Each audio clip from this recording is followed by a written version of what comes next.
so much.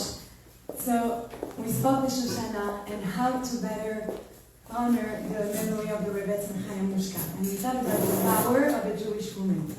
How can we get inspired by this amazing person? And I know it's difficult, at least for me, but I'm sure for all of us, to come today. We're thinking about the Bivas family. We all heard about the tragedy, the terrible news that we don't want to believe until we see, unfortunately, the bodies. But it's very heartbreaking. And we ask ourselves, how do we survive after such a tragedy? How do we respond to such cruelty? Like, is there really an answer to that? It's terrible what just happened. But looking at everyone tonight, being here together, that's the best answer. That's how we win. When we show them that they cannot destroy us, ever. We are powerful, and that's what drives them crazy, is that they cannot break us. The Jewish people is here to stay. That's it. It's not even a question. And we see that from the Rebbetzein Chaya Mushka. She used to be with her father when he was already harassed by the communist regime in Russia. And they would be after him non-stop. They would actually took him to jail. They exiled him. They did so many horrible things to him that he ended up, the previous Rebbe ended up dying early. He ended up pretty young, like when he died. And he was in a lot of suffering because they actually were so mean to him. And when they put him in jail, we can see now, when we see the hostages coming out, think about like the jail like this in Russia. And we're understanding now how much they went through. So who did he choose to be like his secretary, to be in charge? If anything happened to him, was his daughter, Rebbetzein Chaya Mushka, the wife of the Lubavitcher Rebbe. That was her. She was the one in charge. And now we understand if he put her in charge because he really, really trusted her. And one of the reasons why he trusted is because she was very discreet, very quiet. When you're in a country when you're not allowed to practice your religion, you need to be really smart, to be able to actually survive until you can actually escape, which is what happened. She was able to get married, and she was able to escape in the 1941 exactly, she moved to New York. So I remember that 37 years ago, I was 8 years old. Don't start counting my age, it's okay. I was 8 years old, and I remember we were waiting for the teacher. With New York and France, it's about 6 hours difference. And the teacher came to class finally, and she was bawling. She was crying and crying, and we're like all asking her, "What happened? Why are you crying?" And I remember her telling us the Rebbe lost his wife. She just passed away. And all the class, we started crying. And now I'm thinking about it, and I'm like, I barely knew her. I actually, at that time, I never saw her in my life. Why was I crying? Why was the whole world so sad about losing the Rebbetzein? And that's the real question. It's because she was very, very powerful. Even if she was quiet, she changed the world. And tonight I hope to give you a little glimpse of who she was. We know that a Jewish woman is strong. We've seen Jewish women like this past year. We've all seen Rachel Goldberg Poland at the border of Gaza screaming, "Urge!" She called her son, "Urge!" Unfortunately, a few weeks later, she got her son back, not the way she wanted. But we saw her scream. Sometimes we need to be loud. Sometimes we need to scream. Because only women can actually heal the world. We have this power within us. And sometimes the power comes from being quiet. We can actually, what image when I say that? I'm thinking about the 5 lookout, the 5 IDF soldiers. Karina Alayev, Liri Albag, Danielle Gilboa, all these women, we've seen them standing strong in front of a mass of Hamas terrorists, all masked, all hiding behind their arm and whatever, and they were so proud. I mean, just looking at them gave me so much strength. They didn't have to speak or say anything. They were just standing, but they were standing with so much pride. They were waving, like whatever you did to us, whatever you want to say, we're winning, we're here, we're strong, we're standing. That's strength. That sometimes you don't have to say a word. And the Rebbetzein Chaya Mushka was that sort of person. Her action spoke louder than her words. She didn't need too many words. My mother lived in Crown Heights at the same time. She told me, you barely saw her in the streets. She was actually avoiding. She was very humble. She didn't want people to give her honors. My mother remembers, I asked her if you have any memory of her, and she said only once. She was in a store, and she was in line. And suddenly my mom told me she didn't even realize it was the Rebbetzin behind her. And suddenly someone said, "Oh, the Rebbe's wife is here." So of course, everyone moved and they said, please, please, go ahead. She hated this, she never came back. She used to tell relatives, I don't go shopping because I don't like the honor, I don't like the attention people give me. It's not for me, I don't want that. She was trying to be super discreet. She would call to order like groceries and she would tell them, can you please deliver it? It's for Mrs. Schneer's son from President Street. She didn't say I'm like the Rebbe's wife, give me the best. No, just very simple. And she also did something very powerful that I thought was amazing. She never boasted to people. Only when people would sit next to her and she would tell them, okay, look, her friends, you see what my husband is doing? It's good, right? She was proud of him. But she never told them, hey, my husband is the Rebbe. Once she had to do some repairs in a home, and she didn't want to call someone from a block because she didn't want people to say, don't pay me, you're the Rebbe's wife. She said, no, let me call someone else. So she looked at her book, she called someone else. He came, he started fixing a house, and when he was done, he said to the Rebbetzein, it's so weird. In every home that I fix around here, there's a picture of the Lubavitcher Rebbe. But in your home, I haven't seen even one picture. You sure you live in the right place? And she smiled and says, oh, I have the original. But he didn't get the joke. When he came out, people jumped on him and said, what did she say to you? You were in the Lubavitcher Rebbe's home. And the guy was like, what? She was so simple. She didn't want to make a big deal of it. She was like, yeah, I have the original. So we see that she had humor. She was a very smart person. So we see that she also shows everything, and that's very powerful to me. Sometimes we have things that happen in our lives and we leave them we have to do it, or it's not our choice. Okay, it's how many times do we say, I have to do it? How many times? Think about it when you go home tomorrow, next week. You'll notice, you see that a lot, I have to do, I have no choice, I have to pick up my kids from school. No, I want to pick up my kids from school. I make a choice. The Rebbetzein, what was powerful about her is that she would make choices and she would be proud of them. When her father passed away, they were looking for a new Rebbe for the Chabad movement, who's going to be able to be the new leader. And they didn't know who to choose. And everyone wanted her husband to be the new Rebbe. And she knew what it meant to be a Rebbe. She grew up in her father's home. Everyone comes at any time. Everyone who has a problem wrote to the Rebbe, called the Rebbe's office, cried to the Rebbe, went to visit the Rebbe. It was endless. She knew what she was getting into. And she's the one who actually convinced her husband. She told him, if you don't become the Rebbe, then all my father's life is going to be a waste. He fought all his life against communism, against everything to be able to live his religion. You don't want to continue his work? And she chose that. And he had to say yes to his wife. He loved his wife. He respected his wife. I'm going to tell you a few stories. You'll see. It was amazing, the care and the love and the respect they had for each other. So when she said that to him, he became the Rebbe. He accepted to become the Rebbe. And she knew it was a sacrifice. She knew she gave up on her husband, basically. And once there's a rabbi, there was an aide that was helping them. His name was Reb Zalman. And Reb Zalman told the Rebbetzein, I see you every night. You don't go to sleep until your husband comes home. But it's insane. Sometimes your husband comes home at 3. Sometimes your husband comes home at 4. Sometimes it's 6 a.m. It depends how many people are here begging for his help. You don't want to sleep?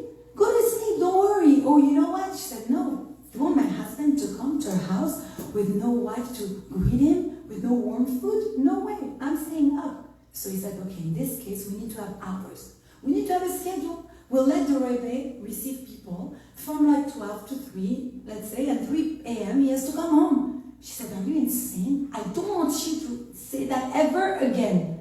She said, you want me to put my needs before the people's needs? No way. That was who she was. But not as a burden, as a choice. That's the big difference.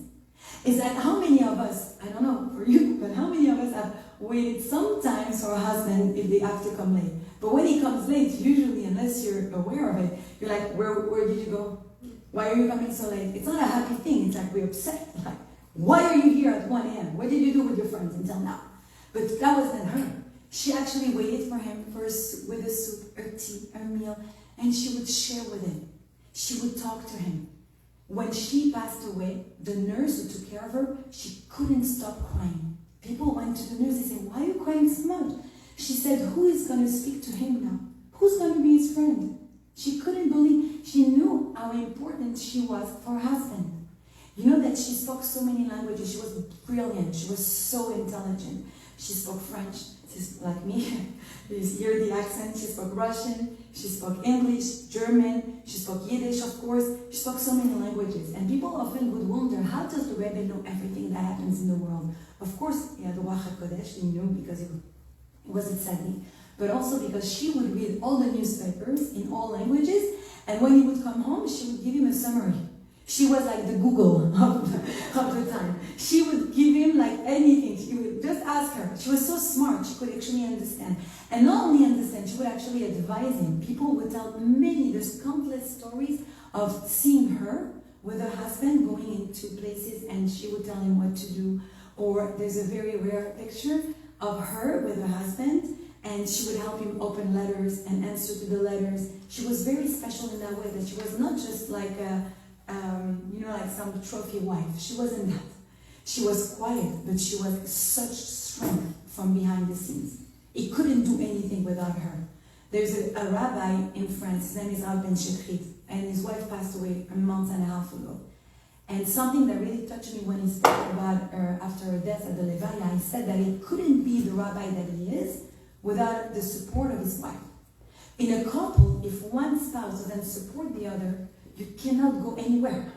You need that support, you need that strength behind you.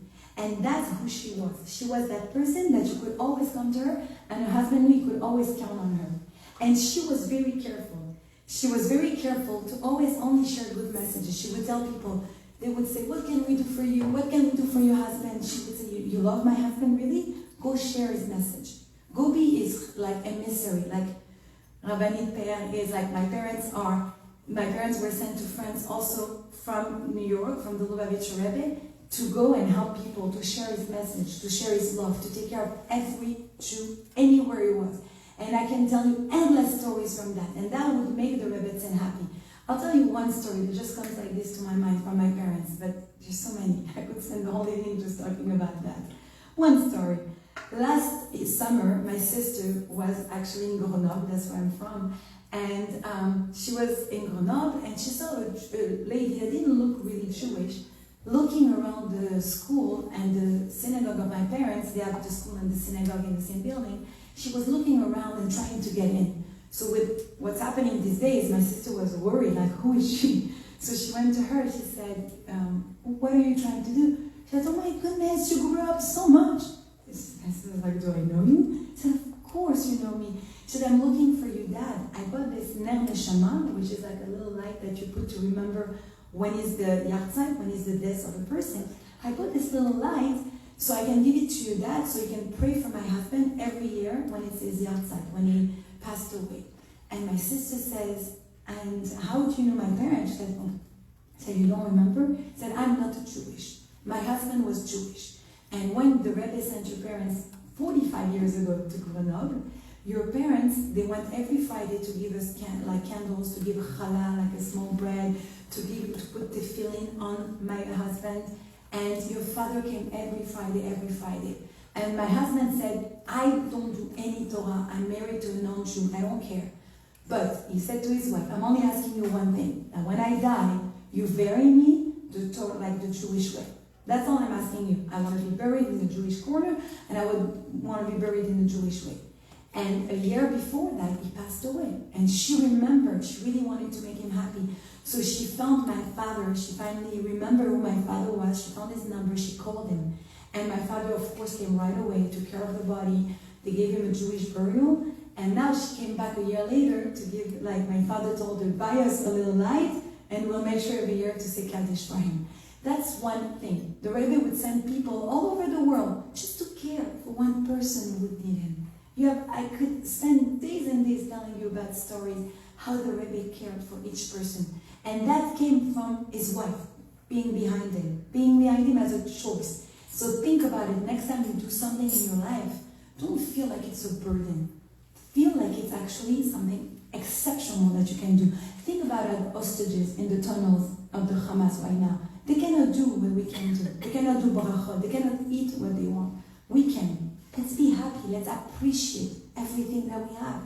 That's the best way to celebrate them and to actually help them, by appreciating. Imagine someone who's in a tunnel and see someone else who's like not even paying attention to the good in her life. Just only, I was talking today to a couple, and the husband was saying how his wife is only criticizing. Always something is wrong. And she couldn't see anything good when I asked her. Everything wrong, wrong, wrong. There's a problem. There's no way. I was giving a class to young girls, but means my girls. And I remember I told them, you have to connect to God. And every day, take this opportunity to take a minute to say thank you. Thank you. Gratitude. Think about something you have to be thankful for. And one girl, 12 years old, told me, but I have nothing to say thank you for. What do you want me to say thank you for? I was like, what? Are you breathing? Yeah. Are you talking? Yes. Are you walking? Yes. You have a bed? Yeah. You have parents? Yeah. Right there. Right there. I don't even have to go forward. Right there. You're on the internet using like a computer? Right there. Thank you, God. Thank you, Hashem. That was Rebbetzein Chaya Mushka. That every moment of your life you have gratitude. You say thank you. You appreciate what you have. You appreciate who you have next to you. Not everyone has that choice and that chance. Something else we say about her, and I want to show you the dedication, the respect the Rebbe and the Rebbetzein had for each other. We tell the story in 1977. The Rebbe had a heart attack in 770 in, like the building that you have across the street. The same building in Kronai, 770, that's where he lived. And he had a heart attack. So they called doctors right away. About 4 cardiologists came. And everyone came and everyone gave their advice. And they all agreed on one thing. The Rebbe needed to go right away to the hospital. There was not a minute to lose. And they're debating. And the Rebbe says, no, I'm not going to the hospital. I'm staying here. Bring me a doctor who will give me the care here in 770. I'm not moving. Like, 4 doctors? Everyone starts arguing. The doctors get really upset. They say, look, Rebbe, 5:30 a.m. It was almost 5:30 a.m. They say, 5:30 a.m. You don't say yes, you're going to the hospital. We leave. We go. At that moment, the Rebbetzein comes downstairs. She hears the commotion. She hears the screaming. She says, what's going on? What's happening? So they tell her. So she looks at her husband and he says, I want to stay here. I should stay here. So she turns to the doctor. She tells him, in every year since I know my husband, not once I've seen him without a control on himself. Not once. Not once he lost control. If he says he wants to stay, he stays. And all the doctors they left. Just if you want to know the end of the story, they left. But another doctor came, Dr. Ira Weiss, and he became the cardiologist, he became the doctor of the Rebbe. And one of the person who was there witnessing that, they said, I've never seen someone so respectful to the husband. And most women, they would say, listen to me. They would try to push their agenda to the other person. No, she respected him. She respected him. She trusted him. And that's what makes a successful couple. And that's what makes a very powerful wife. Because a Jewish wife is not someone who just sits and supports her husband. It's someone who takes an active role in a marriage. An active role in everyday life. That's the most important to remember. And don't worry, it goes the same the other way. The Rebbe would tell his doctor that spending time with his wife was as important to him as putting on tefillin. You can imagine for a rabbi to say that. It means that's how important it is. He said, there's nothing like spending time with my wife. You have no idea how many people came to the Rebbe to ask for like Shalom Bayit advice. One person came to the Rebbe and they told the Rebbe, I heard you said to someone, they asked you what's the segula, what's like the best thing to do for Shalom Bayit, and you told them, go wash dishes for your wife.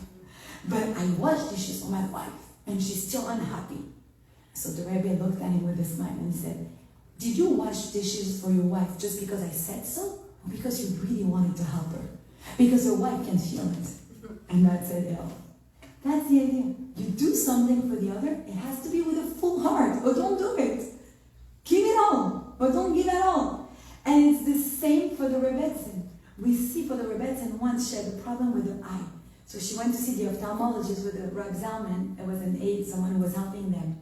And the doctor told her, you need to take care of this right away. And he gave her 2 choices to choose, from 2 treatments. And she was confused. She didn't know what to choose. So on the way back, she told Reb Zalman, let's think about what treatment we should do. Reb Zalman said, me? Want me to think about it? You have a husband who's a Rebbe. People from all over the world are writing letters to him and asking him for his advice. Ask your husband. Ask for a blessing. He blesses the whole world. Ask him for a bracha. Ask him for a blessing. She looked at him and she said, I forbid you from telling my husband about my problems. He has enough worries about the whole world. I don't want him to worry about me. But Reb Zalman did not listen to her. That night, he went in the office of the Rebbe, he took a paper and he wrote to the Rebbe, you know your wife has this issue and we don't know what treatment we should do, so please give me, help me, what should I tell your wife? And the Rebbe chose a treatment, he answered to him, and he said, please, he wrote at the end, do not tell my wife that I know about it. I don't want her to worry about me. That was, people say, oh, they're in love. No, they're in care. They cared so much about each other. And that's the beauty of this relationship. That's how much we can learn as us as women. And there's another thing that we say about Rebbetzein Chaya Mushka. She did not have children. Her and the Rebbe, they never had children. But she took care of every child around her like it was an own. There's a child who came to her home once and she put so beautiful linen. She loved to host. She was very classy. She had Chanel suits and she was like very well dressed, all the time. You would see her, she was like a princess. And she had a beautiful table, like an amazing set. And the child, he wanted to drink punch. You can imagine red punch. And by mistake, he spilled it on the table. So everyone freaked out, like, and she looks at the child and she said, Mazel Tov. She was so happy. Like, thank you that you spilled it. She almost jumped of joy, and that's who she was. Even if she didn't have kids, she made every child feel special. Another time a child asked her, he said, Rebbetzein, I'm in your home. You were like a little kid. Where are your kids? And she looked at him, she didn't skip a bit. She said, everyone who is my husband's student is my kid. The whole world is my kid. And that's really what she felt. There's a person, his name is Amram Malka. Amram Malka lives in Israel. And he says so many stories about the Rebbetzein because he knew her personally. The first story he tells us is that when he lived in Kronite, so just his story, he came from Morocco, they immigrated to Israel, and then his neighbors, they were Chabad, they were like all these Lubavitch Chabad people. So he started loving it, and he said, he saw like after a few years, when everyone was getting a teenager, they would all go to New York to learn in the yeshiva there, to learn in special school next to the Lubavitcher Rebbe. So he told his parents, I want to go also. I also want to go learn. So his parents sent him. It was his first person in his family who would actually meet the Lubavitcher Rebbe. It was huge back in the days. Remember, we're talking about 1950s, like taking airplane. It was like, wow. And it was TWA, it doesn't even exist anymore, this airline. And he went, and when the time of Sukkot came, they started choosing someone to build the Rebbe's Sukkah. So they would choose like some teenagers to come and build the Rebbe's Sukkah. He was chosen. It was like a huge honor. So he was freaking out, and he got instructions: do not disturb the Rebbetzein. Do not go in the house. Do not bother them. You're only like hired to go and build the Sukkah. So he went, he built the Sukkah with his friend and everything, and they could see the Rebbetzein in the house, but they didn't dare go. And when they were completely done, suddenly the door opens, they were about to leave, and the Rebbetzein comes out and she says, come in, come in. And they're like hesitating, they were told not to go. She says, come on. I said, come in. So they go in the house. She said, sit down. I made you a tea and I just baked you a cake. Let me take it out of the oven. I want to thank you. And he said the love that she did is like, it's not just thank you. It's like she did something, she baked something just for them. And then she made sure they would each receive $25 cash. We're talking about 1950s, $25. It's a lot. She really wanted to say, don't do things for me for free. I want to thank you. She was always like showing her gratitude. And that's something else we have to learn. How many times our husbands, our kids, they do something good for us? How many times we take the time to say thank you?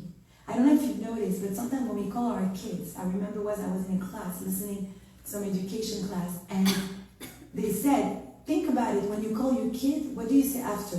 Liora, make your bed. Liora, bring me your broom. Liora, did you do your homework? Liora, it's always negative. Do you say, Liora, I love you. Liora, come, I want to spend time with you. Liora, thank you for being here. How many times we say something positive following the name of a person? Think about it. That was the Rebbetzein. That's another thing we learned from her as a Jewish woman. The power comes from saying thank you. Thank you. Appreciate what you have in front of you. How many times we just dismiss it? Take the time to say thank you, to appreciate. And this person, Abraham Malka, tells more stories. He says that one time he wanted to go into, we call that Yechidut, which means when you would have like a private audience with the Rebbe. And the custom was to fast, not to eat or drink at all until you see the Rebbe that day. So you're like very like working on yourself. It's like a spiritual level. And he fasted and he didn't eat all day. And then he sees the Rebbetzein and she's like, whoa, come here, Amram. You don't look good. Do you feel good? He said, I think I'm sick. He said, you're sick and you fasted all day? Don't you think about it? He said, do not move. She went upstairs to her apartment. She gave 2 Tylenol, 2 aspirin, whatever. She came back. She said, okay, 1 is for now, 1 is for later, because you're just an Israeli boy and you're not used to the winter of New York. Now listen to me tonight, you stay home. I don't want to see you going out tonight. And she was like this motherly figure, like she knew he didn't have his mom next to him. She didn't know one else would take care of him. So she stood up and she took the spot. And that's something else we learned from her, is that sometimes we see a situation and in our heads we're like, oh, someone else is going to deal with it. We see someone needs, I don't know, some financial help. Someone else is going to give the donation. We see there's the garbage that I always tell my kids and my husband. I say, you seal the garbage full. No one thinks about changing the garbage bag. No, someone else will do it. Why not you? You see something, do something. And that's the Rebbetzein. That's another message to empower a Jewish woman. We're into action, not just words. See something, do something. It's such a powerful teaching. And just to finish, another story about this person. He said that when he got engaged, he wanted to announce it to the Rebbetzein. He was in New York still. He had no family, no one to guide him. So he ran to her, he went to her apartment and says, Rebbetzein, I'm engaged. And the first thing she asked him, what did you give the girl? He said, give the girl? I don't know, I'm not married to her yet. I'll give her something when I get married. She said, what? Do not move. She went, she got a container, she found a beautiful box. She started putting all the sweets she had in the house, chocolate, candies, whatever. She made it a beautiful box. She said, now go give it to your fiancé. That's who she was. Always thinking, understanding the needs of a woman. Another story we have about her, about understanding women, is with a girl. Her name was Ora Juraya. Ora was a girl from England. And one day, she decided to go to New York, to go visit New York. So one of her friends was actually a friend of the Rebbetzein. She said, please, take this and bring it to the Rebbetzein for me. So she called the Rebbetzein, she brought the gift with her, she went, and from that day became like a big friendship between both of them. They became like really friends, they started talking, and then one day Ora got married, and she moved to Israel, and they would call each other, and she had 1 kid, and 2 kids, and 3 kids, until the 4th kid had Down syndrome. And that was really hard for Ora. It was very difficult. We have to imagine that was like many years ago, more than 40 years ago, 30 years ago. It was so hard for her to know, to have the support system, to know what to do. And people would call her non-stop to ask, because the baby had a heart problem. What do you do with the baby? How's the baby? How's the baby? Until the Rebbetzein called her one day. And she said, Ora, how are you doing? What are you doing to take care of yourself? And Ora started crying. She said, all these months, everyone keeps asking about the baby. Not one person thought about asking about me. Just the care that you just showed me just gave me the strength to go on. And that's something else that we learned from the Rebbetzein, to be able to be attuned to people's needs. What does the person need? Sometimes it's a listening ear. Sometimes the person needs like a reassuring word. Sometimes they don't need anything. They just want us to sit and be next to them. Sometimes it's just a presence.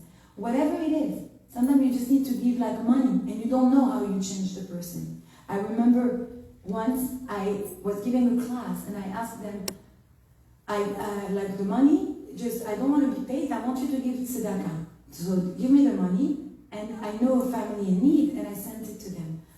30 minutes later, the lady called me crying, like, how did you know? How did you know? I'm like, I have no idea what we're talking about. She said, this morning, I was hesitating between buying food or paying for my gas. If I don't pay gas, I couldn't take my kids to school. If I don't buy food, I cannot feed my kids. And then the donation came in. You don't know. Sometimes the little thing, just a smile. I'm sure you've heard that story. There's a person whose his job is not a very nice job, but It's to do autopsies and to try to understand, but not just an autopsy, physical autopsy, psychological autopsy, to understand if someone commits suicide, why did they get to that point. And that's his job. So he has to retrace the steps of the person and try to understand why did they kill themselves. And he said that the thing that killed him the most, the thing that hurt him the most, the story that was so painful for him, was the story of a person who jumped off a bridge and died.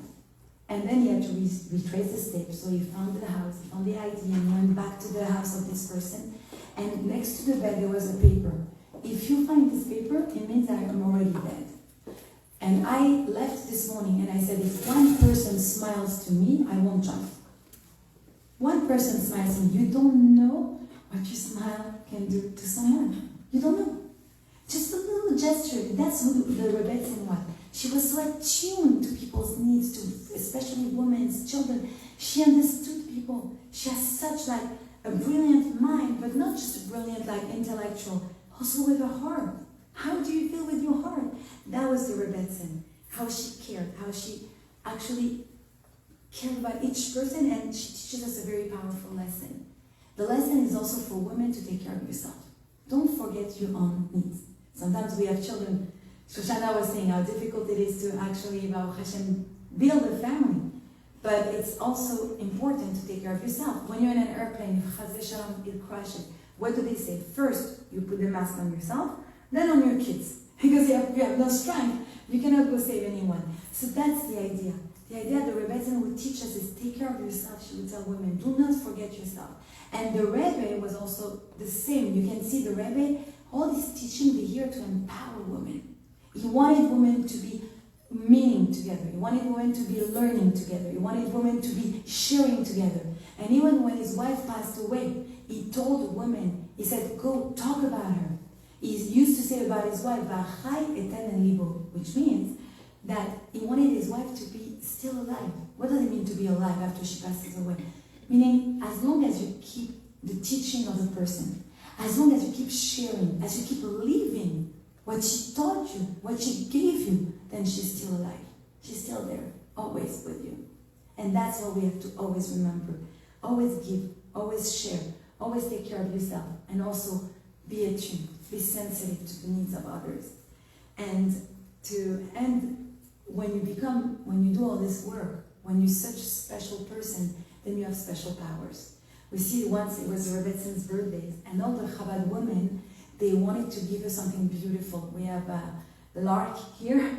If you want beautiful flowers, you know where to go. So they went and they got a beautiful, huge bouquet, like one of the most beautiful bouquets. And they put a note in it with their name, and they wrote the names of every woman so that they can receive blessings. And the secretary of the Rebbe got the bouquet. He took the note out, he gave the bouquet to the Rebbetzein, and then he gave the note to the Rebbe. And the Rebbe looked at the note and he says, excuse me, that's my wife's name here. He said, yes, I gave the bouquet to your wife, but the names are for you. The Rebbe looked at him and says, what? No? He said, but she can also bless. Don't underestimate yourself. She can also bless. She's also holy, Kedosha. She's powerful. She's like someone special, not just me. Don't just like, look at my wife. She is special. Do you all realize what powers you have? That's someone who's empowered. There's someone who realizes the power that and uses it. That's how we become the best person of ourselves. And I just want to end with this idea that thanks to the Rebbetzein, the Rebbe changed the world. Completely changed the world. There's so many other stories I could tell you. We could spend the whole night, but I'll keep some for next year, B'ezrat Hashem. But one thing we have to understand and remember is that we're not in the business of waiting for people to elevate us. It's like we're not waiting for Prince Charming. We have to take action. We are here to elevate others. And when we elevate others, that's how we elevate the whole community. That's how we change. And the only way to elevate people is through emunah, through faith, through Islam. And I'm sure you've all watched Agam Berger, one of the hostages. She had so much faith, her and her mother, and they started actually respecting the Shabbat. And she said, I am not once, I don't know if you heard that story, but Google her, Agam Berger. She said, I am not gonna violate the Shabbat. They tried to make her cook on Shabbat. She said no. They beat her up, she tells the story. They gave her and then at the end, they had to respect her. They couldn't do anything about it. When you respect yourself, you're being respected. They told her, we hate Jews, but we respect that you have emunah, that you have faith. She wanted a siddur. She wanted something to pray. They found the siddur that was left by a soldier, by an Israeli soldier, and she had a siddur. She was able to fast. Imagine when you're already starving. Fast. Yom Kippur, Tisha B'Av.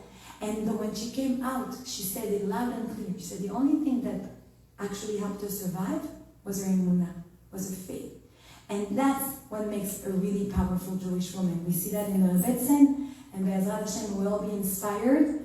And this year, do our lives differently with more emunah, Be'ezrat Hashem, and by taking action in our lives. Thank you so much.